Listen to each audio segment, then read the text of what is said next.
Alright, I've been meaning to make this video for ages about the history of bagpipes uh, in Ireland anyway, or relative to Ireland. And look, I'm not any kind of I don't think I'm some sort of a sage or an oracle or I have all the answers. I'm still learning along the way, and I love learning. Sometimes I change my mind because you find out a bit of new information or whatever like that. So um, I don't think I'm this sort of completely right all the time sort of expert on the subject. But what I have got is about 25 years of study and interest and practical experience of playing pipes, and I just sort of want to share all my thoughts, what I know. So I think what this video will be, right, it'll be long. Obviously it's a one-way conversation because I'm talking to myself, but it'll be sort of in the nature of, I suppose, we're having a chat about pipes. It's not all that academic. Now I do have a couple of notes with me. I did jot down a few notes to back it up, and things I want to say, but I think I'll leave that up to you. Once I start mentioning things, if you feel that interested in it or that strongly about it, like, check it out yourself. At the moment I'm out for a walk. It's a lovely spring evening, and I imagine I'll be out walking for about the next hour. So I think we can say that this discussion, one-way discussion, will go on for about an hour. And I suppose, like my other YouTube videos, I've often kind of called things like a folk history of pipes or bagpipes, a folk history, because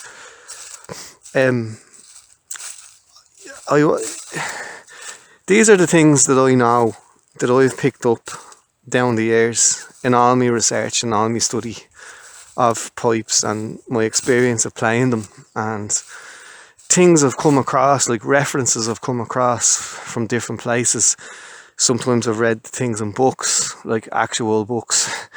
Sometimes I've found, since the internet, like 20 years ago, like a whole world opens up of knowledge there, libraries and libraries of knowledge and the internet.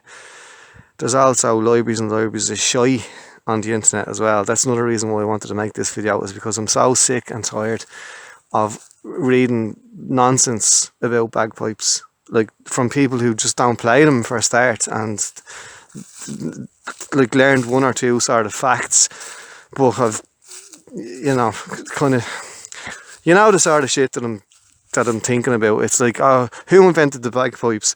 Oh, it was the Irish. No, it wasn't. It was the Scottish. Well, no. Well, the Irish brought them over to Scotland, and no, they didn't, because, well, where did the first Irish people come from in the beginning? Well, they came from Britain, and then they crossed over to Ireland, and they brought the pipes with them, and then someone else throws in, no, these are all wrong, it was the Romans. And you just get into all this shy about the origins and history of pipes, and it can get political as well, which I don't like as well, historically political, which I'm going to try and avoid all that. So I kind of want to just get it back to its folky roots from sort of the earliest times, through history, bits and pieces I've learned. And as I say, I'm not always right, but I want to just share what I do know, because I've just got all this stuff in my head. And as I say, some of it is garnered from actual experience of as I say, playing pipes, to talking to other pipers, talking to historians, like books, references I've got, internet references, other documentaries I've come across through time. All this stuff is in my head, and I'm just trying to get it all out, and explain things from my perspective. Just a bit about myself. I'm in my early 40s, and I started piping when I was about 14, 15 years of age. So I'm at it about 25 years, like, and it was just the instrument that I had to play. Like, pipes just I know it's a cliche, like the pipes are calling, but like it is a calling. Like it's almost like you know, taking up holy orders. It's like or a vocation. There's just something about pipes, and I'm sure if you're still like listening to this, you'll understand what I mean, because you're they're obviously calling to you as well. More so, I would say, than other instruments. Well, definitely from my personal experience, like there's something really, really special about pipes. There's a much deeper kind of thing with pipes. And look, I know other people that say, "Oh yeah, well, the violin or the viola is, the instrument, or an organ or a guitar or whatever else, but piano." But no, for me, the pipes speak to you like on a whole other level. Maybe it's a historic thing. Maybe it's in our blood. Maybe it's in your heritage or your ancestors, like your forebears, talking to you from the past. Because it does have an ancient past that I'm going to talk about now in a second. But there's also something else, just, I don't know, just something stores you with the pipes, something deep down. Like an uilleann pipe, you can't beat the sound. Like the uilleann pipe just draws the heart out of you, just pulls the heart out of you. And it twists it and bends it and squeezes it and then shoves it back into you. And then, just the bagpipes as well, say the great Highland bagpipes. There's like, who doesn't feel stirred when you hear that pipe band coming up the street and you hear, the crunch of the drums and the bass going and the pipers. Like, actually, I may as well just tell you this. Like, it's just, I'm just going to say everything I know, or everything that got me onto pipes. My first ever experience of a bagpipe was on Paddy's Day, St. Patrick's Day. I don't know whether I was in Dunleary or Bray. I don't know whether there was a parade in Dunleary at the time, but when I was older there wasn't. You had to go up to Bray. That's, if you don't know where I'm talking about, it's like I'm from the south of County Dublin and the north of County Wicklow, that area. But anyway, yeah, when I was a child, I was 3 years old and I broke away from my parents. They brought me to see the parade, and I just ran out, but I ran out into the middle of the parade to join the pipers. Like, just wherever it was, the sound just hit me straight. And I vaguely remember it. I was only 3 years old. I vaguely have a memory of it, but obviously everyone thought it was funny because I was marching with them then down the road. Like, I thought I was one of them, and I got myself in the middle of it, and now obviously my parents were a bit embarrassed and they were trying to kind of run after me and get me back, but my mother took a photograph of it just before she kind of got me back. She took a photograph of me with all the pipers, and that's I don't know, maybe it was just from an early age, just something hit me with them. And plus I suppose just growing up then, like Irish music, neither of my parents played music, like, but they both sang. So, like, they didn't play instruments, but they both sang, and they weren't like professionals or anything like that, but they'd sing around the house, and they were kind of pub singers, and that, like, you'd still get a sing song going in a pub, and they weren't always Irish songs either. There were all sorts of songs, but the Irish songs were always there, and records being played in the house and that. There was always a bit of Irish around, and again, I was just always drawn towards piping music, but I think it was uilleann pipes that was really struck me when I got to the age of about 11 or 12. Just various kind of things you'd see in films, like you'd hear music background as film scores and Irish sort of documentaries and programmes, and something about the drone, and I will talk about this in a while, but the drone, I don't know what it was, but the drone just sort of like called to me and clung to me. And then when you hear then the chanter being played like over the drone, even now, when I sit and watch a piper, I always stare at the drones as well for a while. I don't know. I don't just stare at the chanter or the person's fingers playing the tune. I stare at the drones. Something about the drone, and I have a little story about that later on about the what it is about drones. Yeah, no, I might as well just say it now that I'm thinking about it. One day I was busking in Glendalough, and this lady she asked me to stop, and well, no, I had stopped. She was just listening, and then when I'd stopped, she says to me, well, she asked me about the instrument, and what I was playing at that time was I was playing it was a straightforward set of Scottish small pipes in the key of A, mouth blown, and I was telling her about the instrument, what it was and whatever, and then she asked me, she goes, she looked at the drones and I described what was going on and all that, and then she said, would you be able to just like play that drone on its own for a few minutes, and would you mind if I recorded you doing it?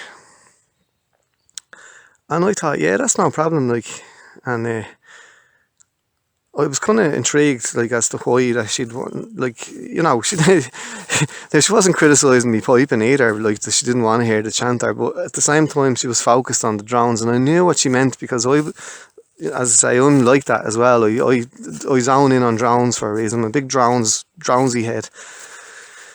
So I says, yeah, that's no problem. And she goes, do you mind if I record it? Like, and I said, no. So she says, well, could you just like drone away for like about 3 minutes or 5 minutes or something like that? And then what I can do, she says, is I can put it on a loop, so I can just get the drone. And I said, yeah, that's grand. So I did that. I took the chanter out of the stock, stuck my finger in the hole, blew the bag up, and I droned away for a few minutes. She recorded it. But here's the interesting thing about that, like, I asked her what was it about the drone, and now I don't understand this completely, but she gave me a bit of an idea that I had not thought about, and maybe that's what brings you to pipes as well. She said that she was interested in like that Indian sort of, I don't know, is it like meditation, and kind of they kind of go deep into themselves, like, yeah, I suppose you'd call that meditation. But she was describing these bowls, like, I don't know what they're called, like song bowls or music bowls or something like that, but if you don't know what it is, which I didn't know up till she was telling me about it, they have this kind of a bowl thing, and they had a sort of a stick, like, it's like I was going to say a pestle or a pedestal. It's like, you know, you do see these things that sort of pharmacies and that, like for grinding down herbs.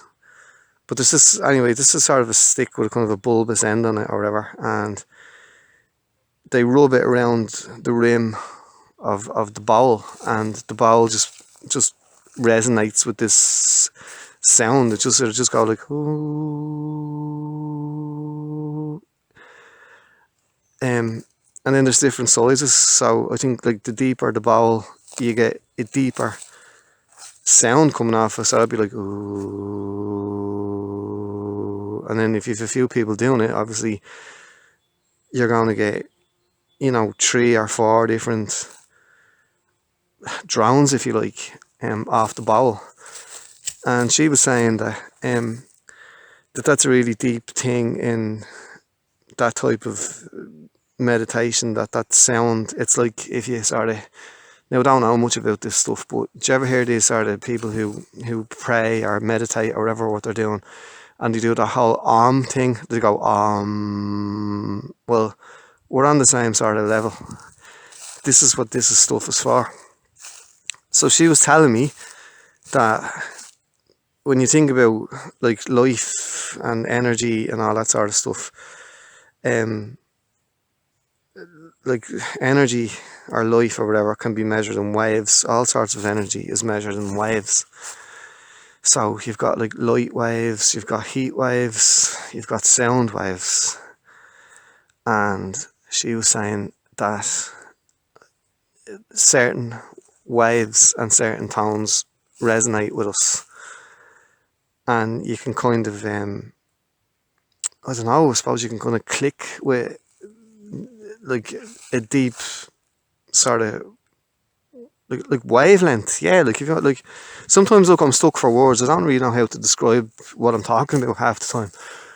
But yeah, so she was saying that that this sort of stuff is kind of goes really deep into, I don't know, like the human experience. And yeah, that waves of sound have an effect on us. And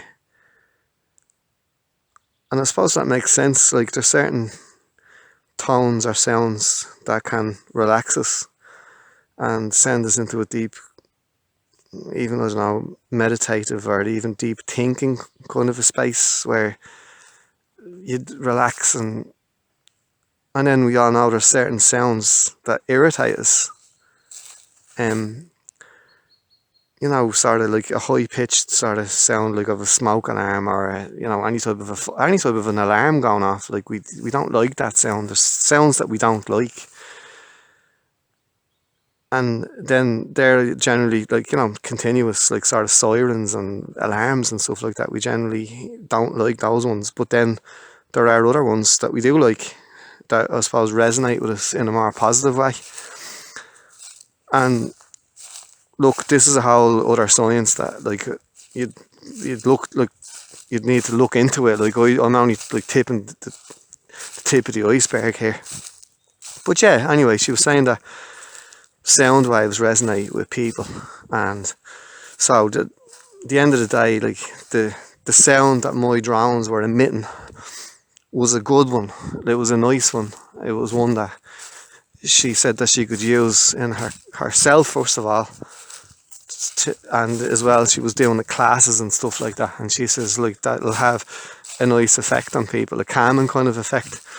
So I think there is a deeper, sorry, I'm walking out in the woods and I'm kind of going over a bit of rough ground, so if I'm out of breath or whatever, that's why.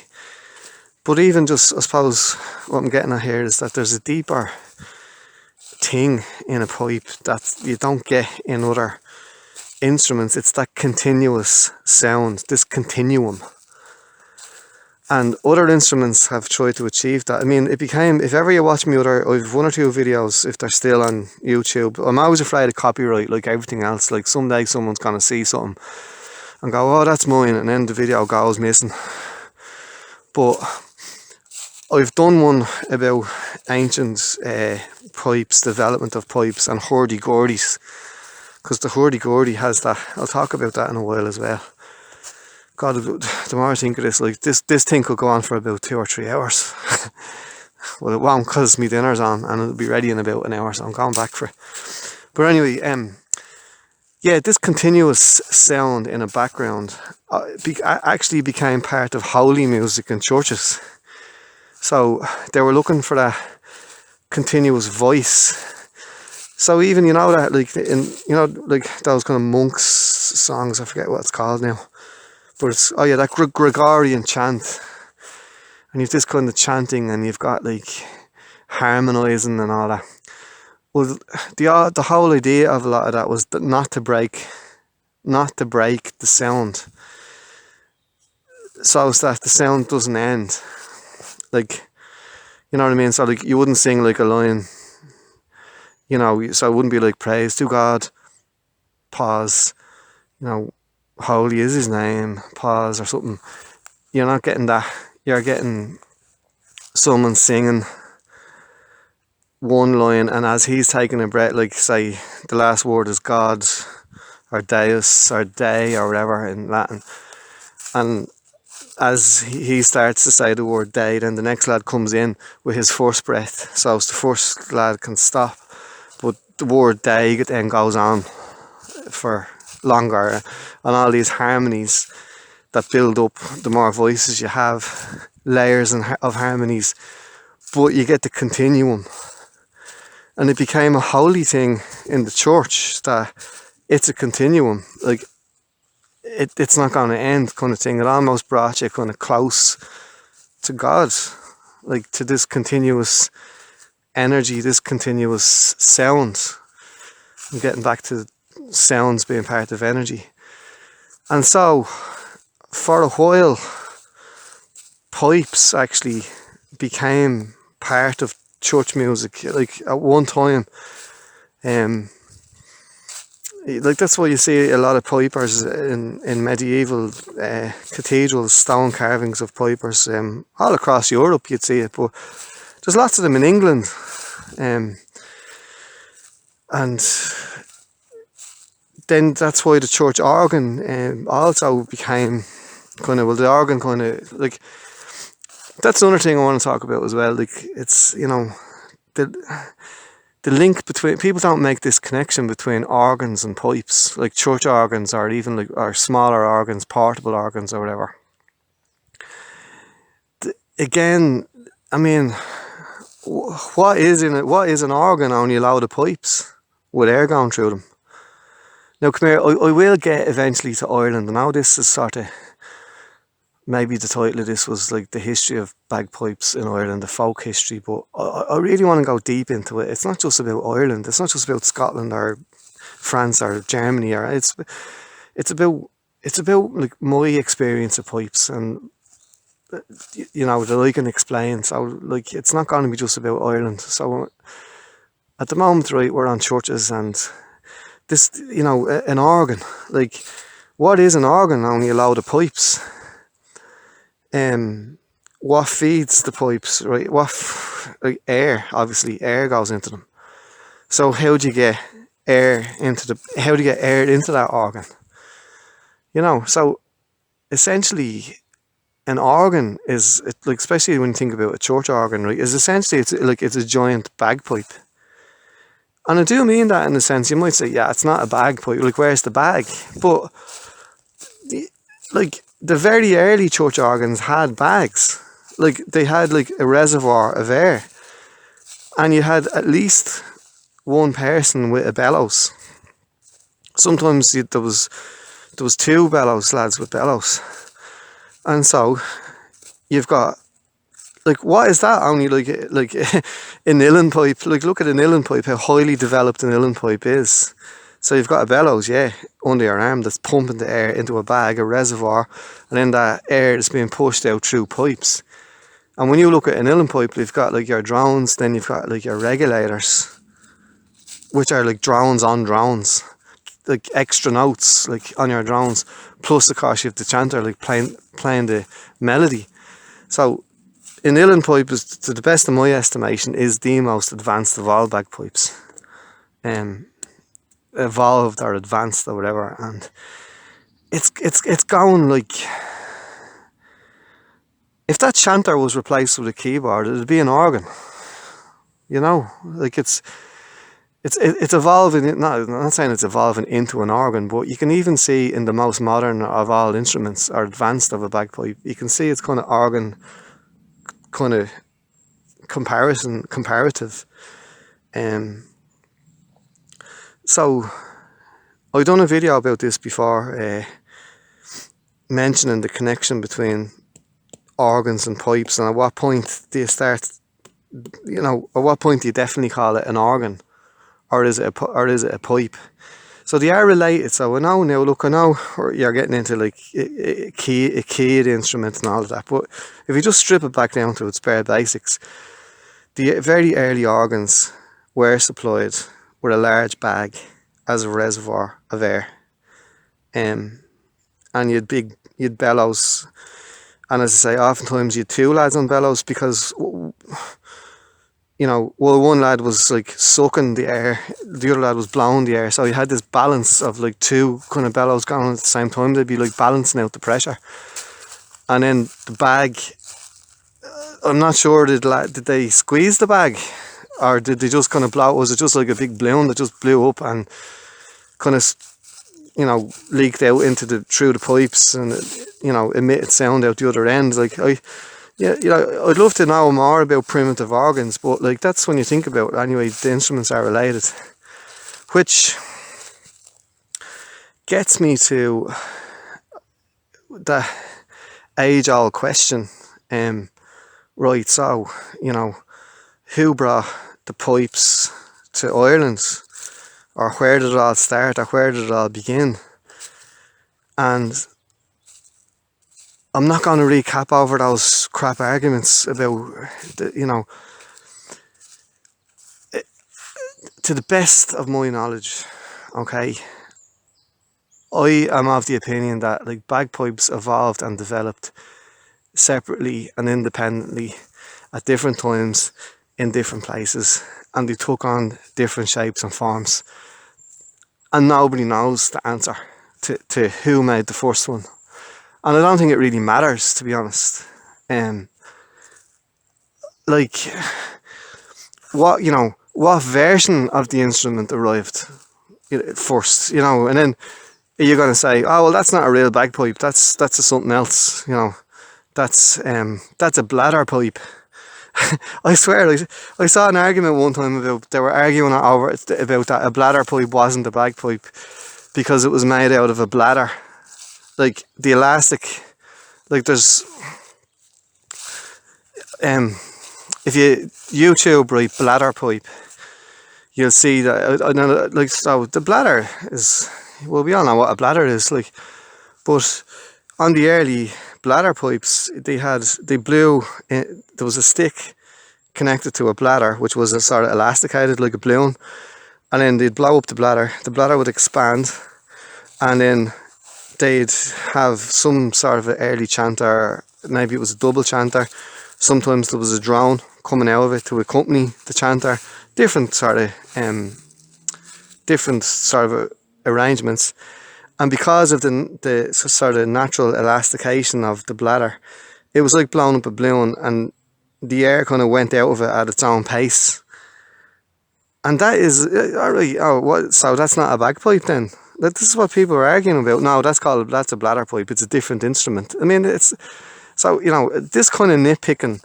So, when we're asking about, what is the earliest kind of a bagpipe, or, well, you kind of need to ask, well, what is a bagpipe? And to me, the difference with a bagpipe and any other type of pipe, and this is where, when you're looking at ancient sources, this is where it can get confusing, because you're kind of saying to yourself, right, like, what type of pipe are they talking about? They might just say, he played the pipes. Now, we automatically think he played pipes means he played a bagpipe. But how do you know they're not talking about like a flute? It's a pipe with holes in it, and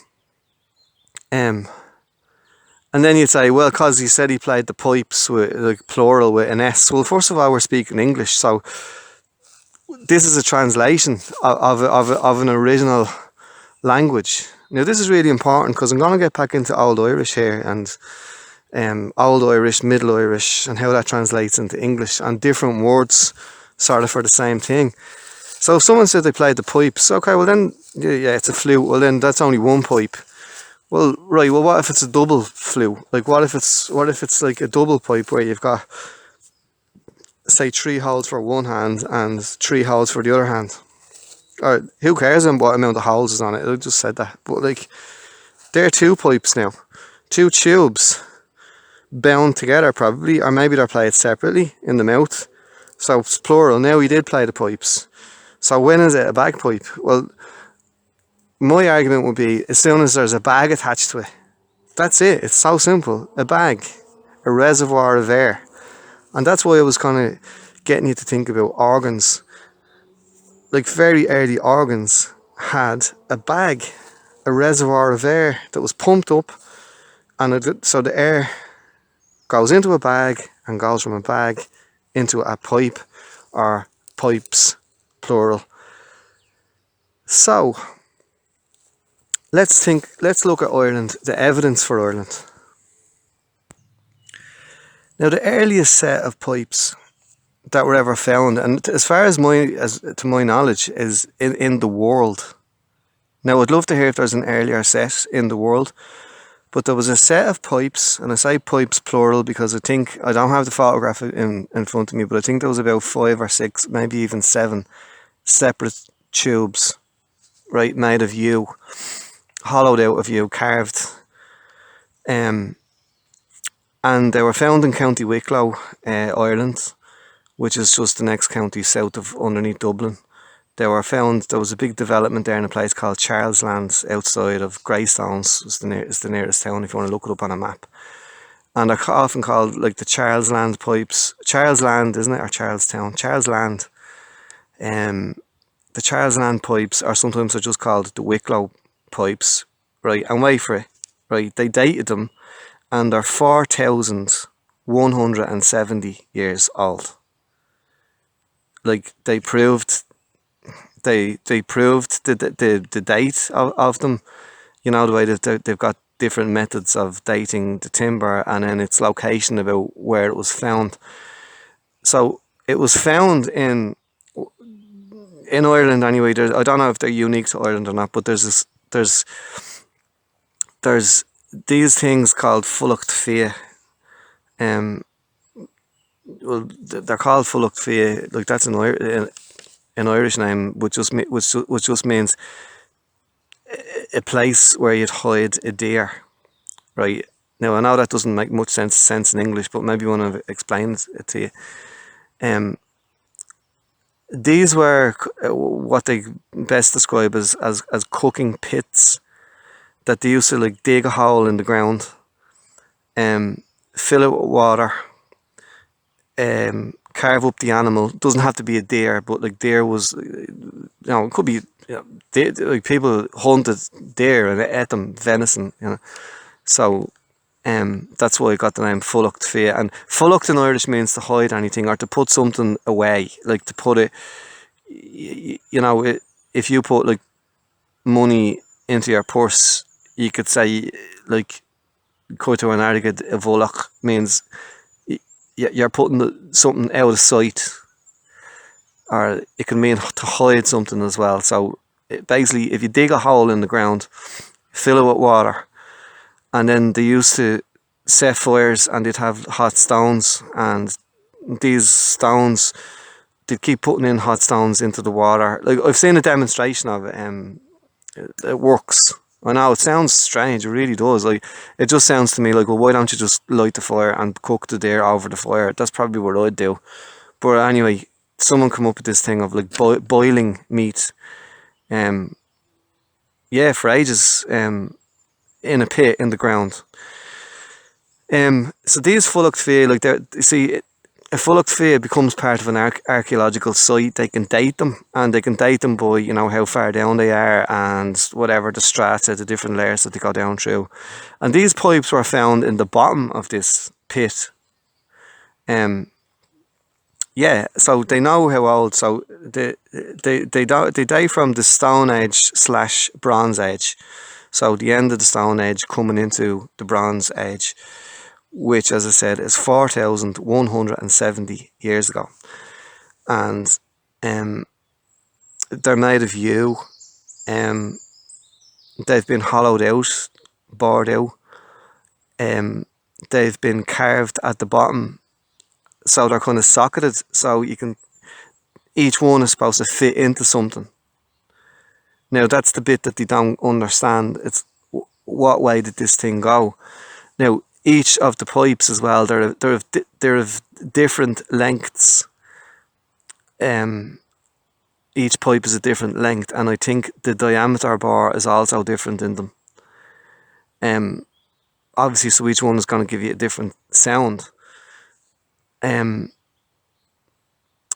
But they don't have a fipple. If you don't know what a fipple is, which I didn't until I started trying how to learn the flute, and I started learning these words for like mouthpiece basically. So if a fipple is like, if you think of a tin whistle, You know the way you've got that like angle cut at the top, so as the air kind of gets cut in half.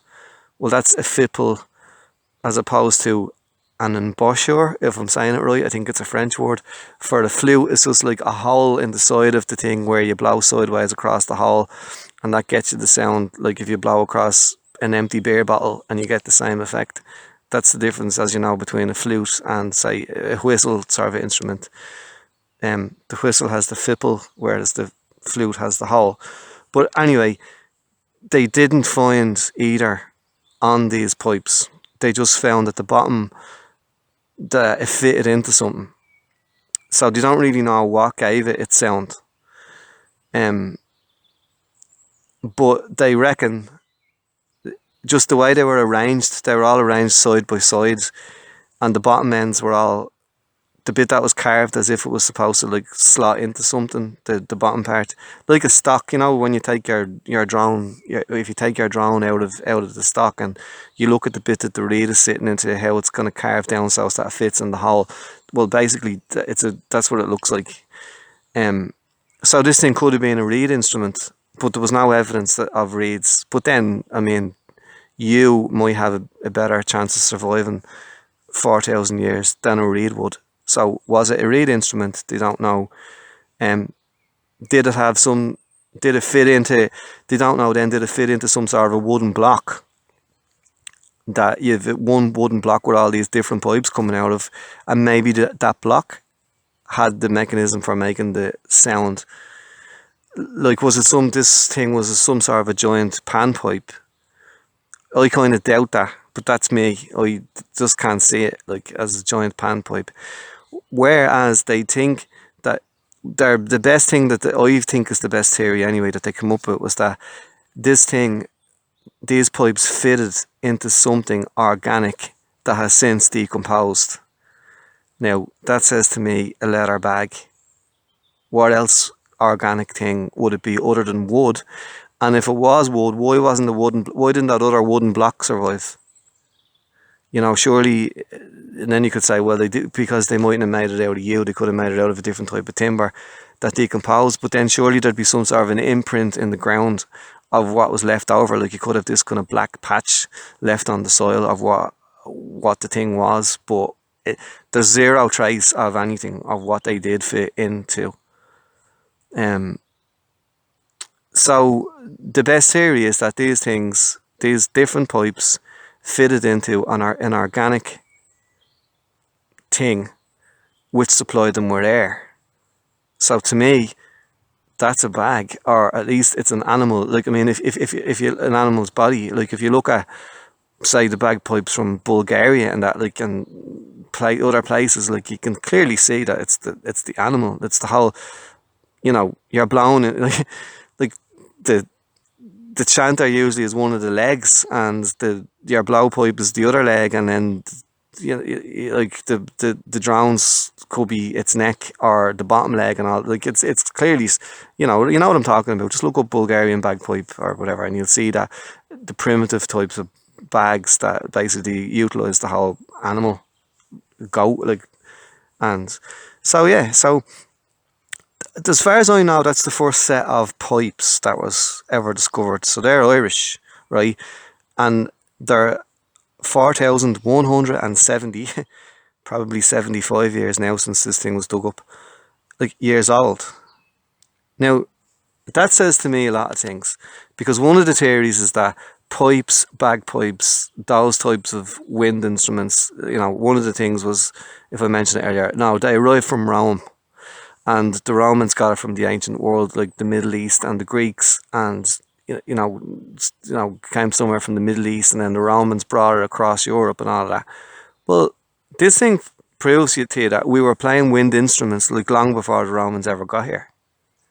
Like, we didn't need the Romans to come to this part of the world. I'm not just going to say Ireland. Like, I mean, just because we found it in Ireland doesn't mean that they weren't playing them in England or France or wherever else. Like, we just happened to be lucky to.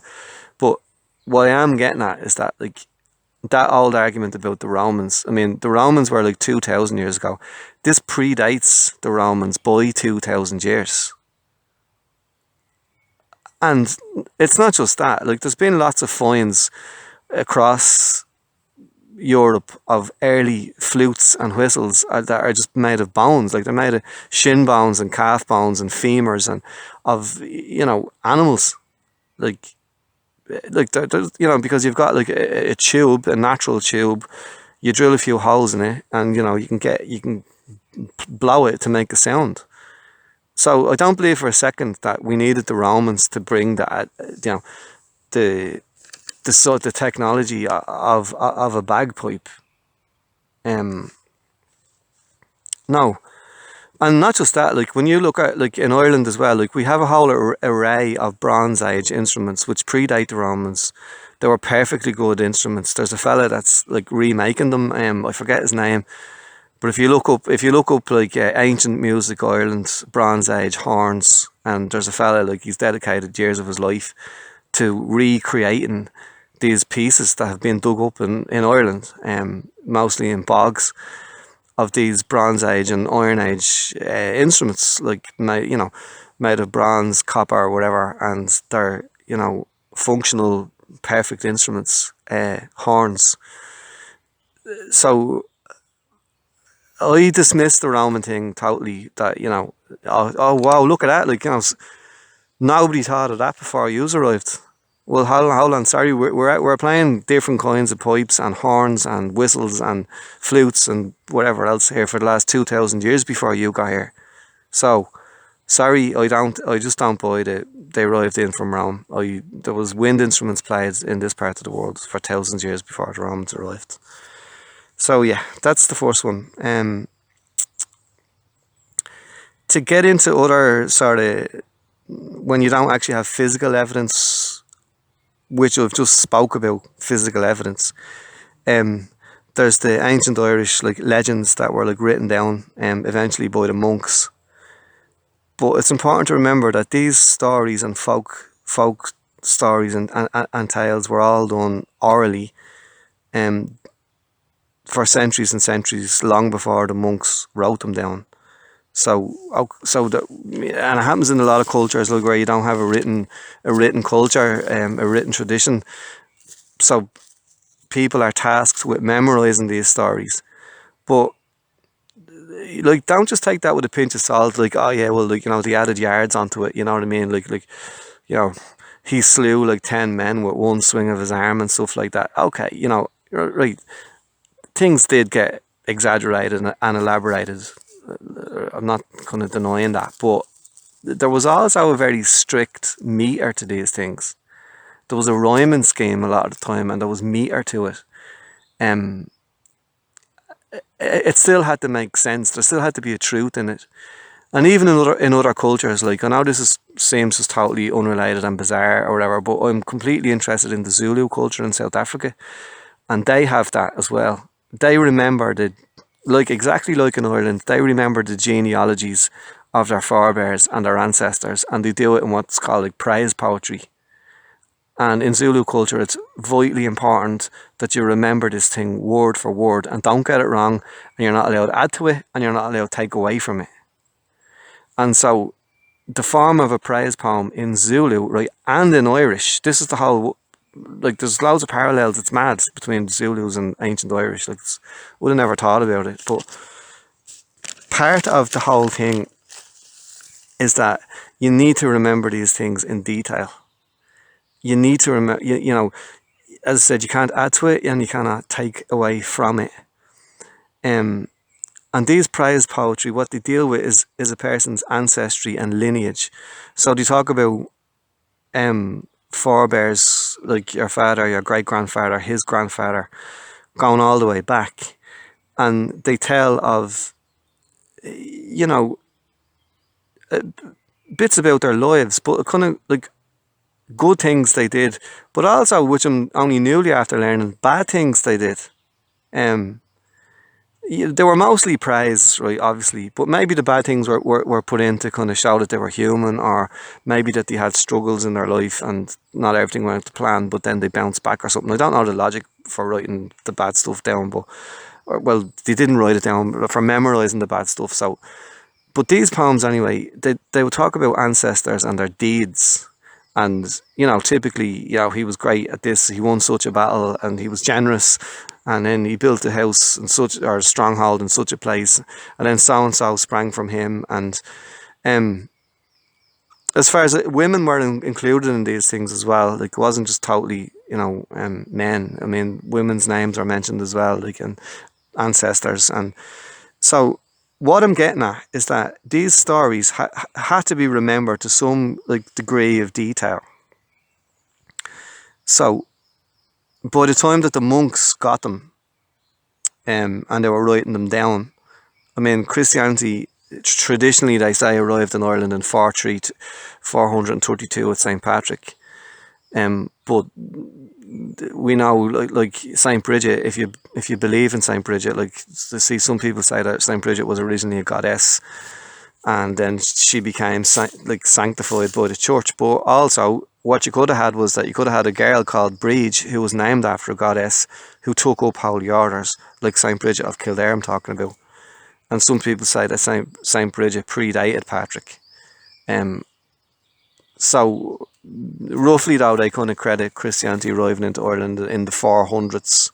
Could be the late 300s either. Like, let's not nitpick.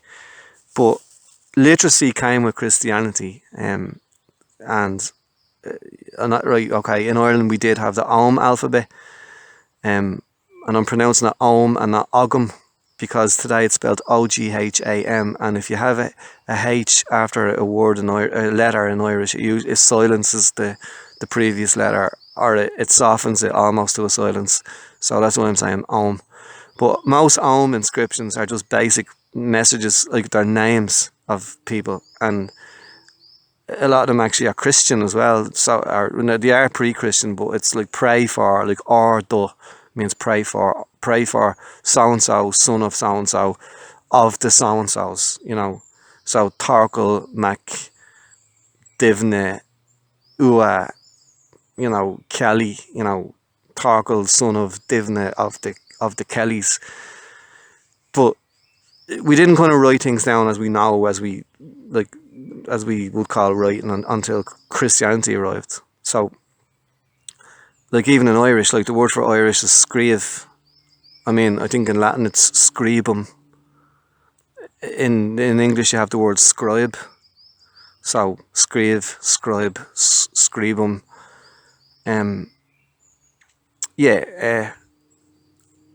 So what I'm getting at is that the monks wrote these legends and these ancient lineages and praise poems and all that stuff down. But the stories themselves go back. They predate the Christians, obviously. So that brings me to, there's a legend called the destruction of Da Derga's hostel, Brian Da Derga. And I'm not going to talk about that legend. Like, it's one of the greats, right? It's an epic, and it's, I think it was told as part of the Ulster cycle, but it's about a place in Leinster.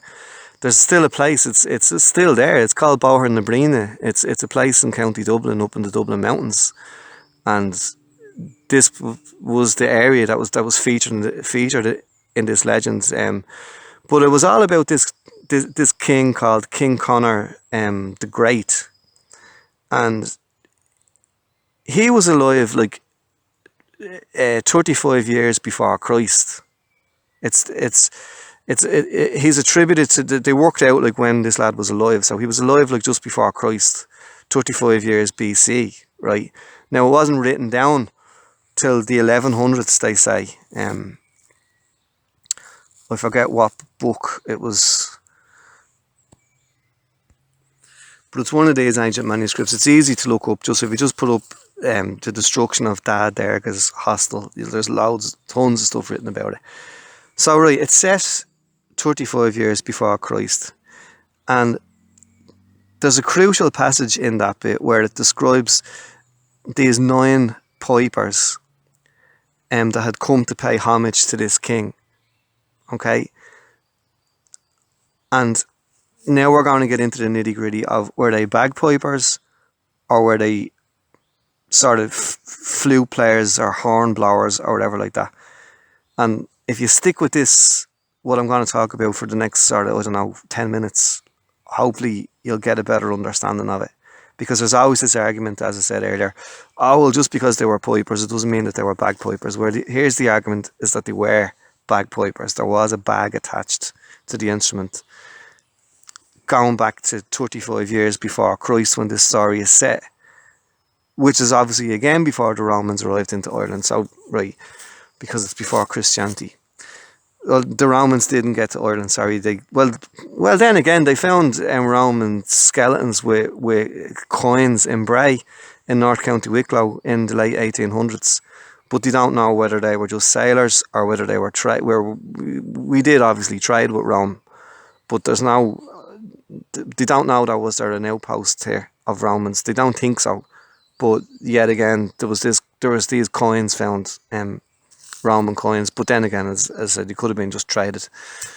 Anyway, let's get back to this king, right? These 9 pipers came to visit him, okay? And there's a few crucial words that describe the pipers and their pipes. This gets to the crux of the matter.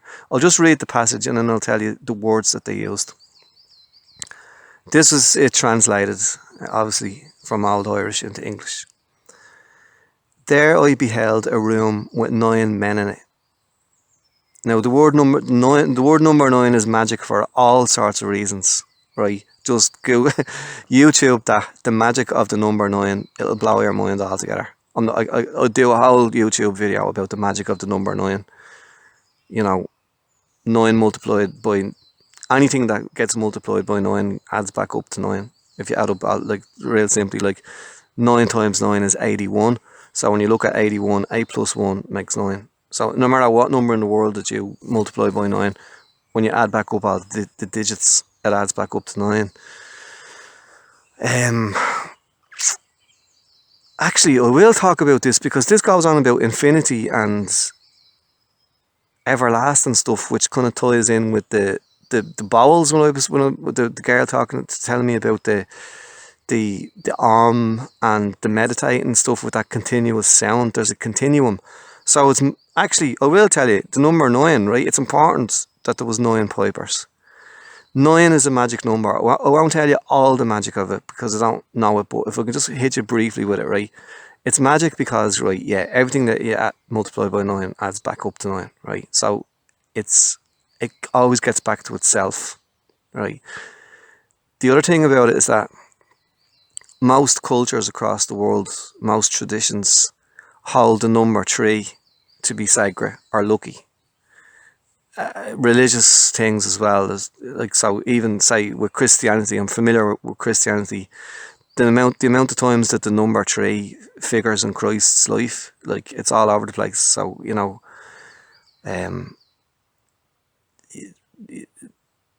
for most for Catholic Christians, there was there was 3 in the Holy Family. I know lots of Protestants believe that there was more than 3.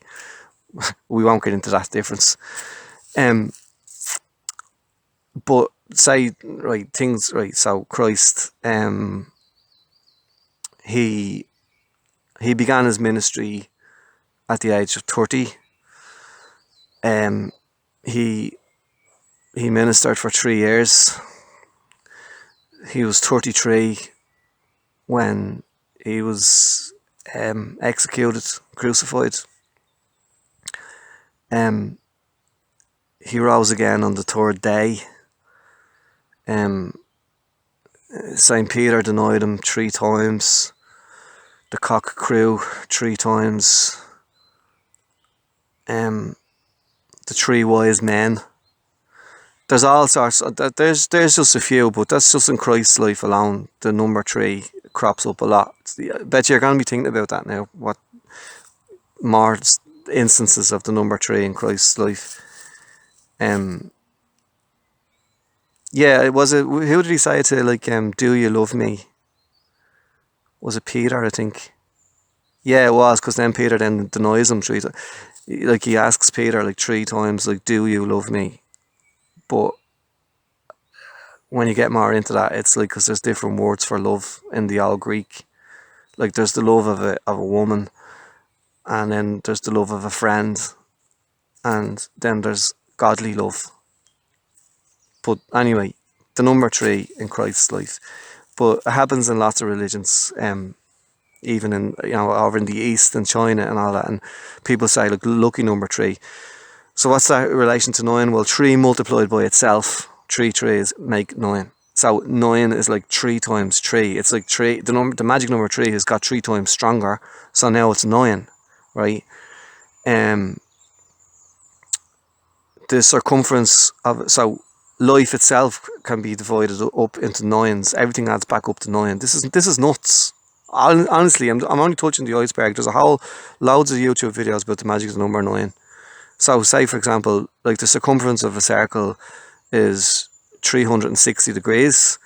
3 plus 6 plus 0 make 9. You half that, it's 180 degrees. 1 plus 8 makes 9. You quarter that, it's 45 degrees. 4 plus 5 make 9. So even as you're dividing up the circle inside, so you're half in each half,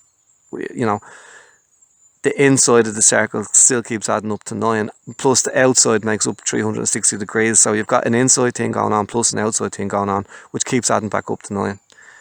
And it's the same with non-circle sort of shapes. So like you take a square, the corners of a square, look at the angle, you've got 45 degrees in each angle of a square. So you've got 4 and 5 make 9 in each corner. It's the same with a triangle. Like each angle of the triangle has to add back up to 9 to make a triangle. The same with like pentagons and hexagons and all of that. That angle overall adds back up to 9. I think the fucking number of seconds in a day adds up to 9. The number of, I know like there's 60 minutes in an hour and all of that, but like the only one that doesn't add back up to 9 is that there's 24 hours in a day. That I remember that one. So even time is divisible by 9. The distance from the Earth to the Moon is 9. All this, the circumference of the Moon adds back to 9. The circumference of the Earth, the radius of the Earth. Just look, it's a whole other thing, but it's a whole world of thing for the number 9. But I'm glad I said it, because the ancients knew about it across the thing. So here in Ireland, and I even learn, I've learned to use that. So basically, when I'm learning a new tune, this is my tip to you, if you want to take it. When I'm learning a new tune, I play it 9 times 9. So basically, I can learn a new tune in 9 days. So on the first day, now I can't read music. I learn by ear. I have to just listen and listen and repeat, listen and repeat. But basically what I do is, on the first day, I would play that tune 9 times. And then I do that for 9 days, and by the 9th day, I've done it 81 times, and now I know it. So that's what works for me. You could stretch that out a bit. You could play it 3 times a day, over whatever that is. 3 days, 3 by 3 by 3 by 3 by 3, but keep going till you get to 81, and then you'll know the tune. But anyway, the reason why I said all of that is because the number 9 is in this story about bagpipes. So they're actually, are they touching on something here? And I think they are, because it goes on to name the pipers. Are they touching on this kind of continuous vibe, this continuous sound type of thing? Is there something mystical in this, something spiritual in it? I think there is. But I'll just read it here, okay? There I beheld in a room with 9 men in it. Hair fair and yellow was on them. They were all equally beautiful. Mantles speckled with colour they wore. Now some people actually take that for an early reference to tartan as well, because speckled can mean, see, there's different words for speckled. In Irish, like il dace can mean speckled, but it also means multicoloured. Anyway, mantles speckled with colour they wore, and above them were 9 bagpipes, 4 tuned, ornamented. enough light in the palace were the ornament on those four-tuned pipes. Those are the 9 pipers that came to Connor out of the fairy mound at Brege because of the noble tales about him. Their names are Bind, Robind, Rearbind, Shibbe, Dibbe, Dechrant, Ual, Cool, Keelglint. They are the best pipers in the world. Right? Now that story is from 35 years before Christ. It was written down in the 1100s. There's a few interesting things mentioned in that story. They say bagpipes, right? Yeah. And above them were 9 bagpipes. Now, and then they say 4 tuned, ornamented. So they were ornamented, like they were, like what you'd see in pipes, where what's the word, beading and all that, how they're carved or whatever. And they say 4 tuned twice. So they say 4 tuned, ornamented, and then they say enough light in the palace were the ornament on those 4 tuned pipes. Right. Now, that is crucial because he's just after telling you that there's 9 men with 9 sets of bagpipes and the pipes are 4 tuned. So does this mean that they had 4 drones? Does it mean, like a modern day Scottish Highland bagpipe, did they have 3 drones plus a chanter, which gave you the 4th pipe? Now obviously we don't know this, but I think it's hugely, hugely significant that on these set of pipes there was 4 pipes that were tuned, and also they're called bagpipes. And the 2 key words that's being used to describe that it was bagpipes, right? There's 2 words there. One of them is Cuishlanach. I knew about Cuishlanach before. Cuishlanach is a fascinating word. I'll talk about Cuishlanach in a second because I know much more about that. But the second one, which was used in this passage as well, is Tinne, which is spelled Tinne, which means a bagpipe or a set of bagpipes. Right? Tinne, Tinne, bagpipe. Now, I'd never come across that word before until I came across this story. And the translation that they got from it, where they get the word. But the 2 key words that denote that they're bagpipes as opposed to other types of flutes is Tinne and Cuishlanach. And that word Cuishlanach I'll explain in better terms in about the next story, but the word reoccurs as Cuishlanach. But the new word there that I didn't know for a set of pipes was Tinne, right? Now, the fact that there was 9 pipers, that's, I've said about the magic of the number 9, right? But you've something going on in that. Within that 9, right, it says, he tells you the names of the pipers, right? Now, those names are split into 3 groups of 3. Now here we go. Now we're back to now we're down to the magic of the number 3, right? The names of the first lot. Now I don't know what all these names mean because this was written down in the 1100s, so it's early Irish, and I just can't find a dictionary. Like I didn't want to get in too deeply into this, but I think it's important. But I'm going to just shine a bit of light on it. But I was able to find out what some of the pipers' names means. But like, you see, he split them into 3 groups of 3. So what's going on there? Like, what's going on in terms of harmonies there? Why are they in? And when I say 3 groups of 3, it's because of their names. The first 3 was bind, row bind, and rear bind. So you're hearing this word bind. Now I looked up the word bind, and luckily I know what that means. And it's a lovely word. Bind means sweet, it means tune, it means beauty, and it means sing. Okay? So bind, row bind. Now in modern Irish, row means extra or very. So is it sweet? Very sweet? You know, tune, even more than tune. And rear bind, ear means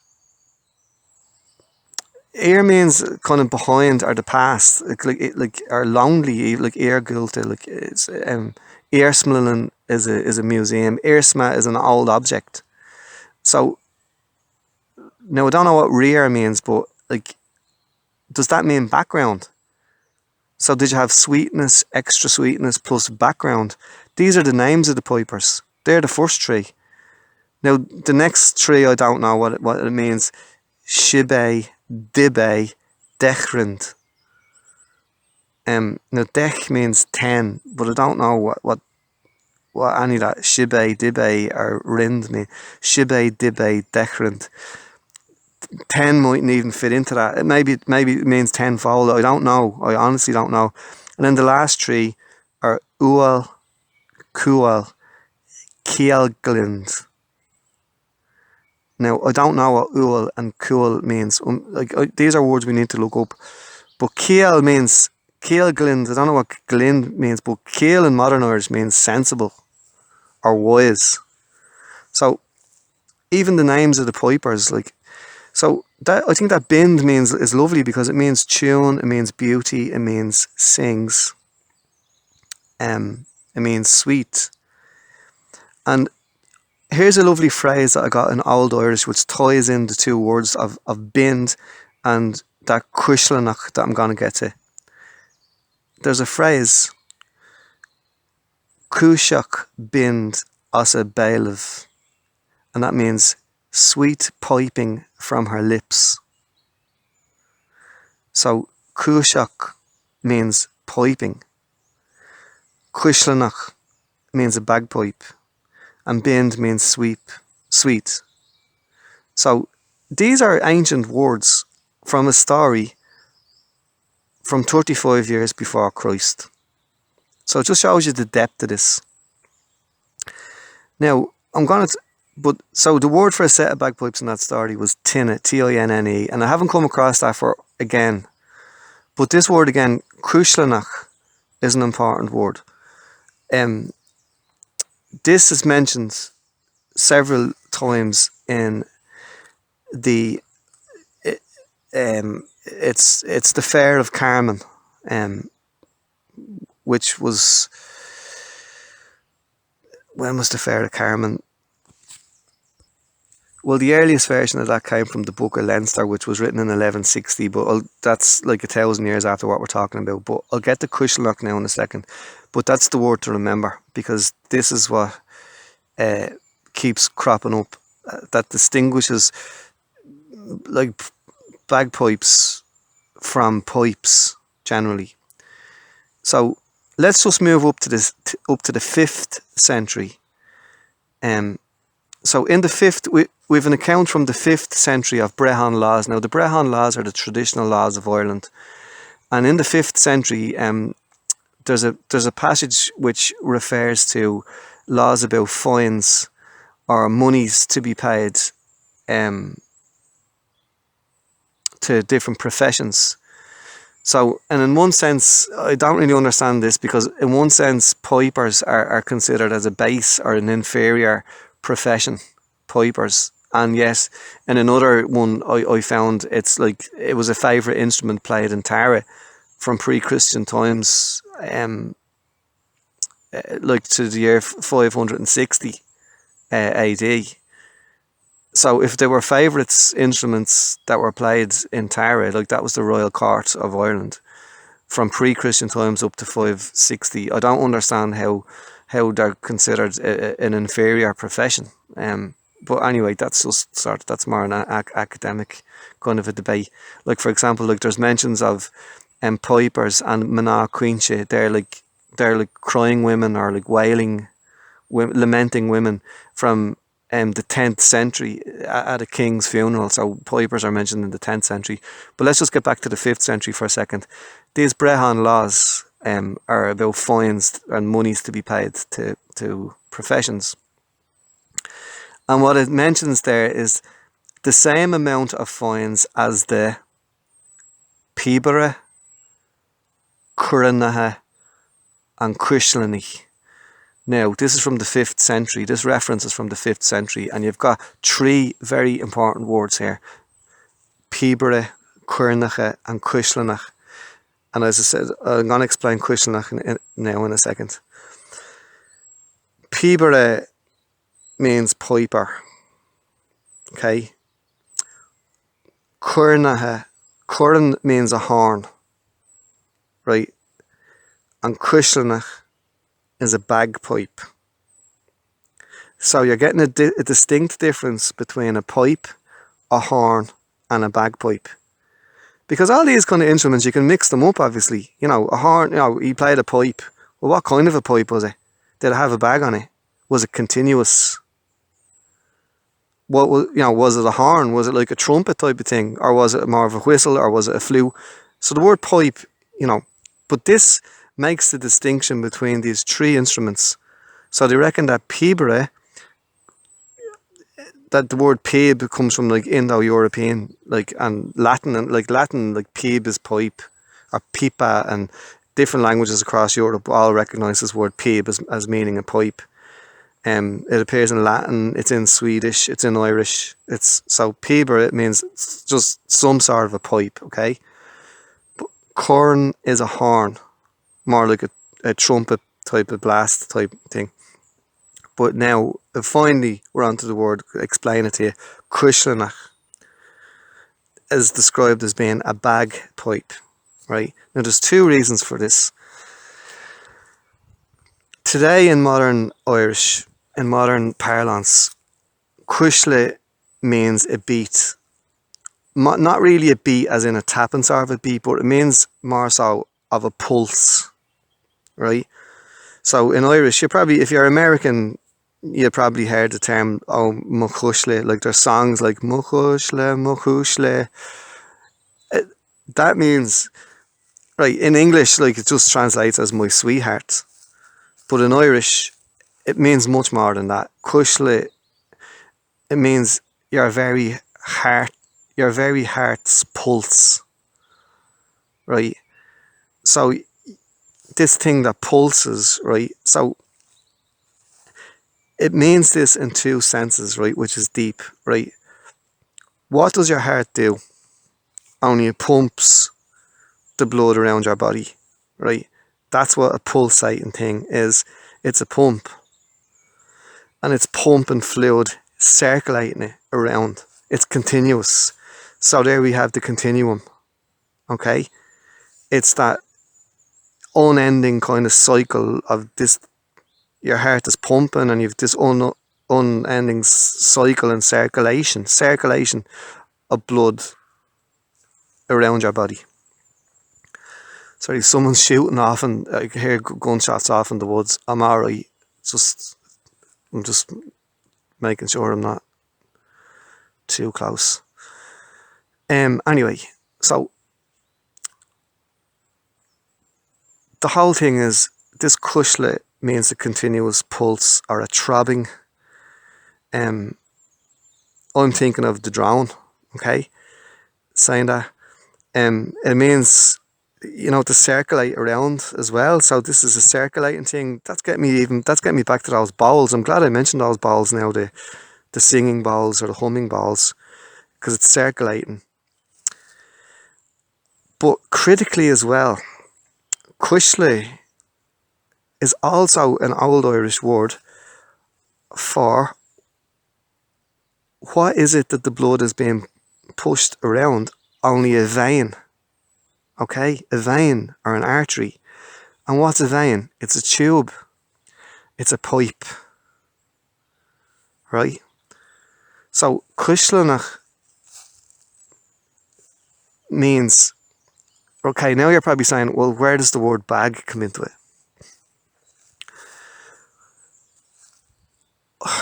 What you're doing is you're making a distinction between, right, there is no word bag, okay?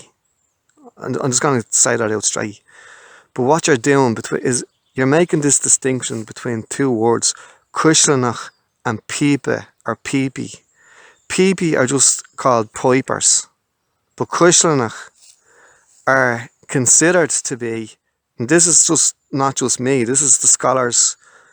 And when you think of the ancient pedigree of the instrument of a bagpipe, we're in the 5th century now, but don't forget when I described the king, that they used for bagpipe, they used the word cushlanach, and they also used the word tinna for the ancient word for bagpipe. So there's two words that was referred to as being a bagpipe as a musical instrument. Again, it's being used to make the distinction between a later word, which is pibra. So the word pibra appears later than cushlanach and pibra. Cushlanach and tinna are originally meant to mean a set of bagpipes and bagpipes. And then later on we get the word pibra. So maybe that was a loan word from Latin. I don't know. But in the 5th century Brehon laws, they're making a distinction between pibra and cushlanach as pipe players. So if you're describing pipe players or musical instruments, you know that a cushlanach is different to a pibra. And the difference is this continuous pulsing circulatory vein, like tube. Now, if you want to be really pedantic about it, you could say, well, that could be a didgeridoo. It's circular breathing. But they're after mentioning curnacha there, which is a horn. And they know that circular breathing was practiced with horns. It's an obvious, it's just that man that has studied the ancient Bronze Age instruments of Ireland has done all sorts of experiments and studies or whatever like that, and it's just not, it's why wouldn't they have used circular breathing?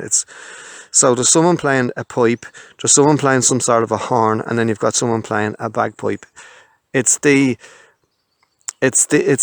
best sort of reference of evidence to it's a different instrument, because you're not calling it a pipe, you're calling it a cushlanach.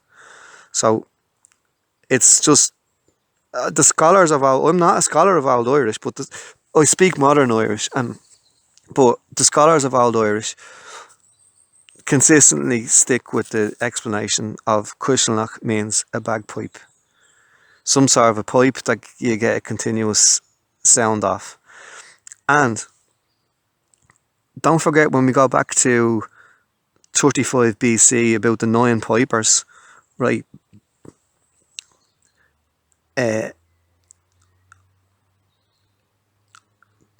Above them were 9 bagpipes, and they used the word tinna there for bagpipes, 4 tuned ornamental, right?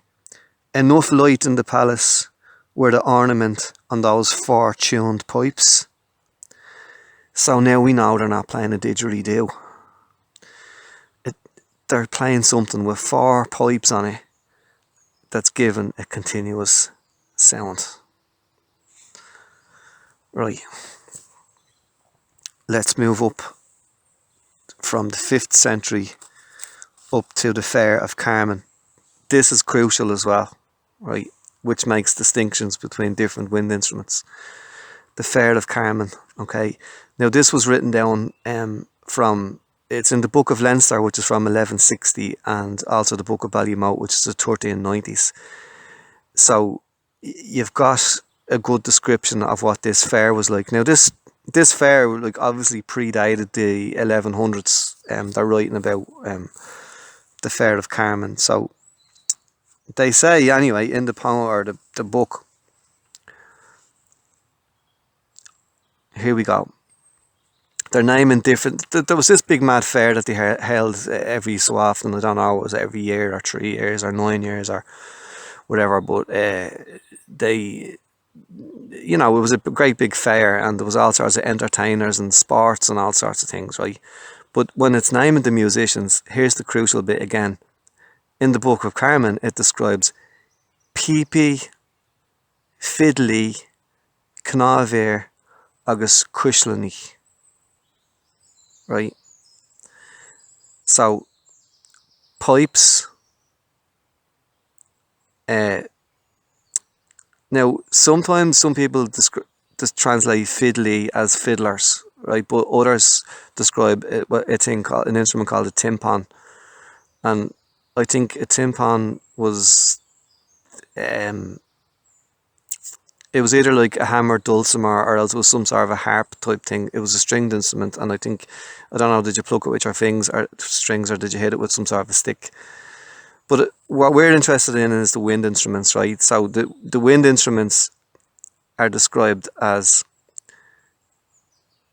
peepee and cuishleny. Again, a distinction between pipes and cuishleny, right, for wind instruments. Also, it says trumpets, crit. Now, a crit is a harp, right? This is the translation.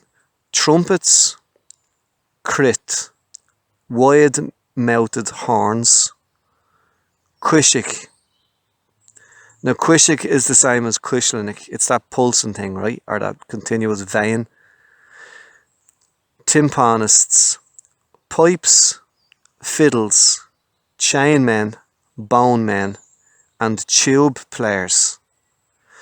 So there's a whole array of instruments that's being played. So I'll eliminate the crit as a harp, and the timpan thing has strings as well, right? Fiddles. I don't know what a chain man is. Bone men are playing bones. Are they playing the bones the way we still play them, like as an accompaniment to kind of a bodhrán? Interesting. I don't know. How do they play bones? Anyway, but if we break this down again, so this is from the Fair of Carmen, written down in the 1100s. Wind instruments, different kinds of wind instruments. Trumpets, wide-mouthed horns. So it's like, what are wide-mouthed horns as opposed to slender-mouthed horns or narrow-mouthed horn, right? Trumpets, wide-mouthed horns, quishik. Now, I think I've seen that down as cuishlenic as well, but either way, quishik, it's described as a bagpipe. Then pipes and tube players. So trumpets, wide-mouthed horns, quishik, pipes, and tube players. That's how we know that there's a bagpipe in there. That you can't just say it's any kind of a pipe, because he just described pipes as being separate. He described tube players as being separate. He described trumpets as being separate. He described wide-mouthed horns as being a separate instrument. And then you've got this instrument cropping up again, quishik or cuishlenic, which is, as we said, was this bagpipe. So these are the earliest references to the bagpipe being played. Another early reference too that's very little known, it's the earliest depiction of a bagpipe. There's lots and lots of depictions of bagpipes kind of from the 1400s, 1500s, 1600s onwards. But earlier than that, they're rare. Anyway, they're rare in Ireland. But we have a depiction on the Clonmacnoise High Cross, right, which is from around 900 AD, right? So, okay, we're in 900 AD, it's after Christ, it's after the Romans, whatever. But we've spoken about ancient wind instruments of Ireland before the Romans. So, as I said, we had them like long before the Romans arrived. But this little known illustration on the Clonmacnoise High Cross, everyone makes the mistake of the pipers on the Clonmacnoise High Cross, is that you have somebody playing, I think it's because King David played the harp, but there's another player playing a mouth-blown wind instrument. I don't know, is it a double pipe or a triple pipe? There's these carvings on the panels of the High Cross, depicting usually scenes out of the Bible. Because you see, the people were illiterate back then, and so a lot of the Bible stories were like, you'd have like maybe David killing Goliath or something like that, the different stories out of the Bible would be carved as pictographs or pictograms, and they reckon as well that they were painted like different colours, that these things were colourful and they told stories. So someone to tell you the story. Most people were illiterate back then, so you'd be told the story out of the Bible, read to you, and then shown the picture, and then you'd remember it, you know. So they were a good idea, but they weren't always. There was these extra sketches or extra carvings, I should say, carved into these high crosses, which just aren't related to the story. So on this high cross, right, at Clonmacnoise, the piper I'm talking about is actually a cat, right? Because when people say, "Oh yeah, that piper on the Clonmacnoise high cross, he's playing a triple pipe or a double pipe," right? Which he is. There is one. There's a man blowing a mouth blown wind instrument which has 2 or 3 pipes coming from his mouth, and then they think that they have shut you down with that story, like, oh, that's him. That's not him. That's not what I'm talking about. On the underarm of the cross, there's a panel on the underarm of the cross, and it's a cat. It's a cat blown into a bagpipe, and it's clearly a bagpipe. Now, unless he's playing the saxophone, he's blown into this bag. Right, you can see a straight thing, a straight blowpipe coming from his mouth. There's a straight line coming from the cat's mouth, and then he has his paws, clutching around this bag.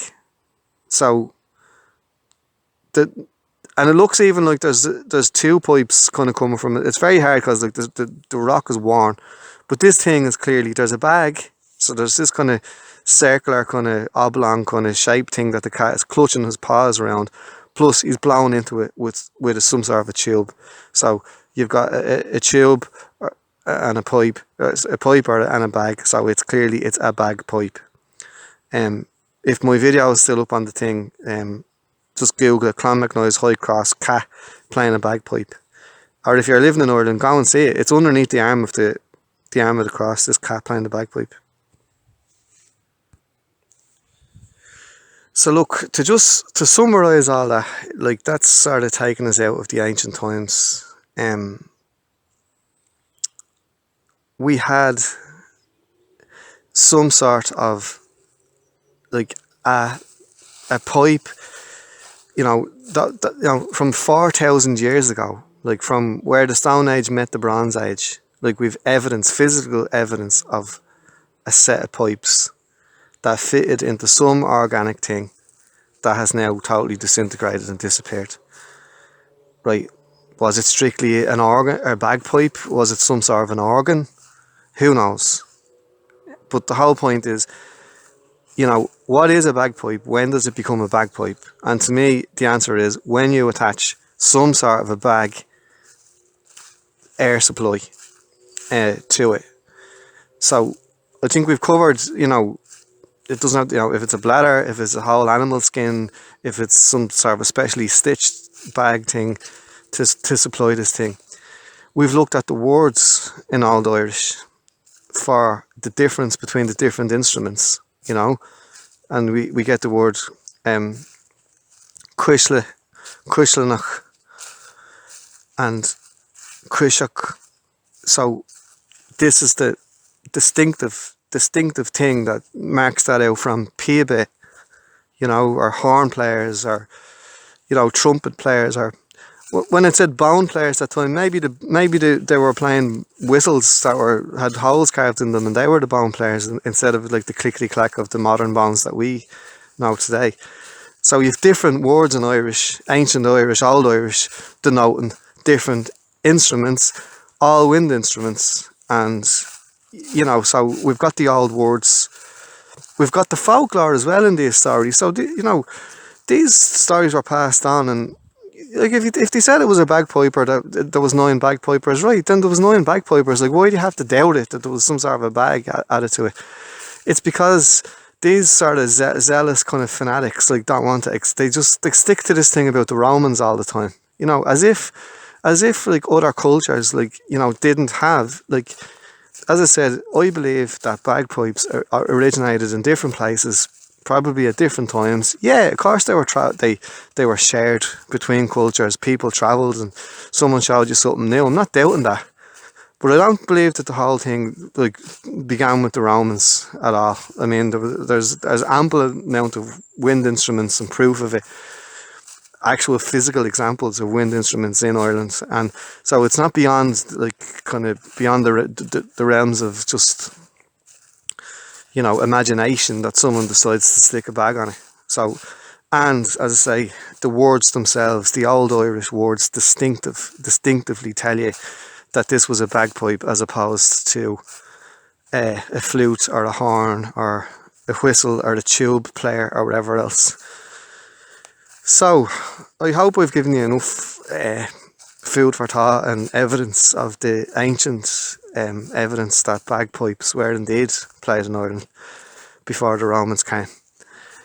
In the next part, I'm going to take you up through a bit of history and talk more so about the Middle Ages and the kind of the culture of where the status of bagpiping, like the place of a bagpipe in Gaelic culture, and we'll talk a bit about kind of Gaelic culture and folk customs and folklore and maybe a bit of sort of fairy tales and stuff like that. But yeah, I think that's us for the ancient world, and sure, hope you enjoyed it, and I hope you enjoy the next part of the series.